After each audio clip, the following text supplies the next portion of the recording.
Today, I've been given the keys to a 2018 911 Carrera GTS. This is the 991.2. What did they change with the .2? Well, they went to twin turbos on the car from normally aspirated. They went down to a 3-liter, but it was actually a more powerful engine with the turbos. Now the GTS, what's a GTS? Well, that's for someone who probably doesn't want a GT3, the stiffness of a GT3, but wants the power, the feel, and the looks.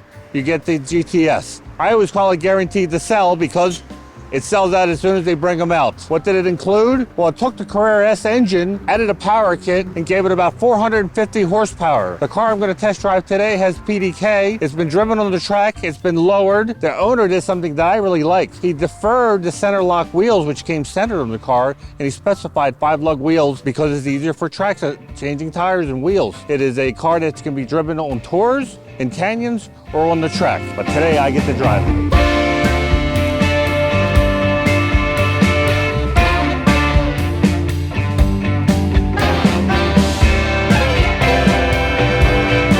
Be sure to log into your YouTube account, subscribe to our channel, and turn on notifications so you don't miss a video.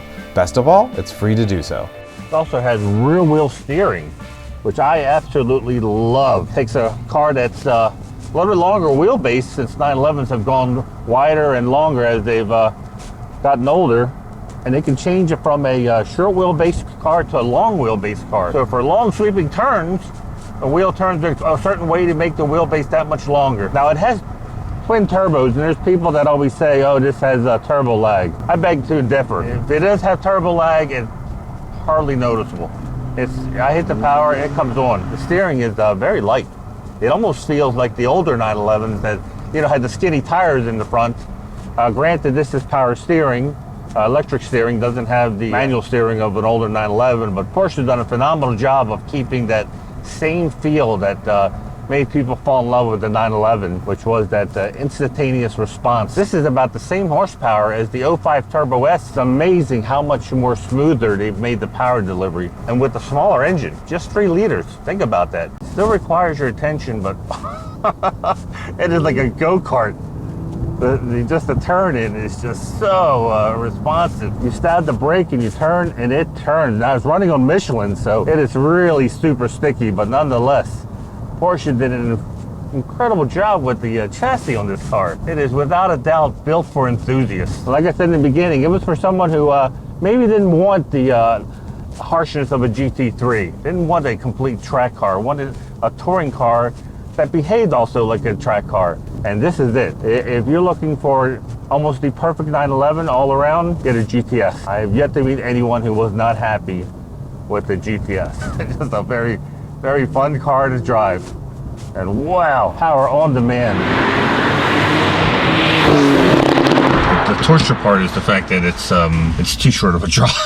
We should really call this the 10-mile drive. So this car, I didn't mention in the beginning, the color is a very striking graphite blue metallic.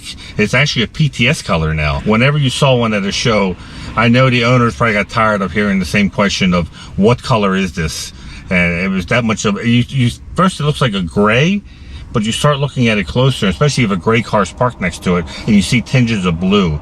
So it's a very unique color, and one that it's not as bright as a red or a yellow or a green. It looks like a PTS color, even when it was a standard color. For a car show, being a GTS, boy, I give this at least an 8. Let's go with an 8 on the car show. I think this would stick out, and especially they looked inside and they saw the color of the gauges that the owner chose, and this later interior that the owner has kept very clean. It's used but not abused. It's well cared for. This would be an easy car to daily drive. My drive, I didn't even have to shift with the paddles. That's how good the transmission is. So some people love PDK, some people want a manual. If you do get a PDK, you're not giving up anything at all. For the highway, if you need that extra boost of power, they have a push to pass button where everything gets over boosted, and it lasts, I think, like 20 seconds, and it actually counts down on the dash. This is an easy I'm going to say a 9. It's got to be a 9 because I can't see a thing of a drawback, except the fact you can only put 2 people in here. But isn't that enough? I would say same thing for a road trip.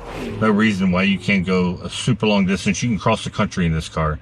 it's very comfortable. If you're not having fun in this car, then wow, you must have one heck of a car collection that you don't think this is fun, because this car was a blast to drive. Just instant power, brakes that grab, 8.5, it's well deserving. This is incredibly fun car to drive. So if you like the video, give it a thumbs up. If you like our channel, subscribe. And if you have a car that you'd like us to do a 1 mile review, doesn't matter if it's another GTS and you've modified it your own special way, we'd love to give it a drive and let people know what we think of it. Until then, thanks for watching.